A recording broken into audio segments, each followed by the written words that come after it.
বা ছেলের বাড়ির থেকে মেয়ে দেখতে মেয়েদের বাড়ি যাওয়া হয়েছে। আর ন্যাচুরালি যেরকমভাবে ছেলের মা শুরু করে, ছেলের মা শুরু করলো। আমাদের সেরকম কিছু একটা চাই না মেয়ের থেকে, জানেন তো। এই একটু আজকের দিনে তো লেখাপড়া জানাটা ইম্পর্টেন্ট, তাই আজকালকার দিনে সব মেয়েরাই লেখাপড়া জানে, তাই আমার বৌমাও লেখাপড়া জানবে, এটাই স্বাভাবিক।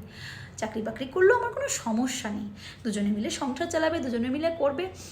তার সাথে তো রান্না বান্নাটা একটু জানে না, খুবই ভালো হয়। কেন জানেন তো, আমার ছেলেটা আবার রান্না করতে পারে না। আর সব থেকে শেষ কথা সেটা হচ্ছে যে এই ঘর দুয়ারের কাজ যদি একটু শিখে রাখে না, মেয়ে মানুষ তো বুঝতেই পারছেন ছেলেদের দ্বারা আর এসব কোথায় হয়। মেয়ে মানুষ যদি ঘরের কাজ বাজ একটু শিখে রাখে, আজকাল মেয়ে মানুষদের ব্যাপার অনেক ব্যাপার আছে, তো তাই একটু শিখে টিখে রাখলে যদি, আমার বৌমার থেকে আর এর থেকে বেশি কিছু একটা চাহিদা নেই।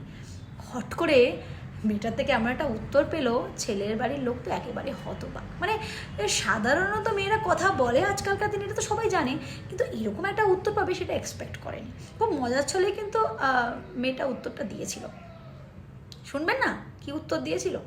মেয়েটা এক বাক্যেই উত্তর দিয়েছিল যে কাকিমা, একই গাছে কমলালেবু, কলা, আপেল, শশা সব রকম ফল কি পাওয়া যায়? স্পেসিফিকেশন তো থাকতে হবে।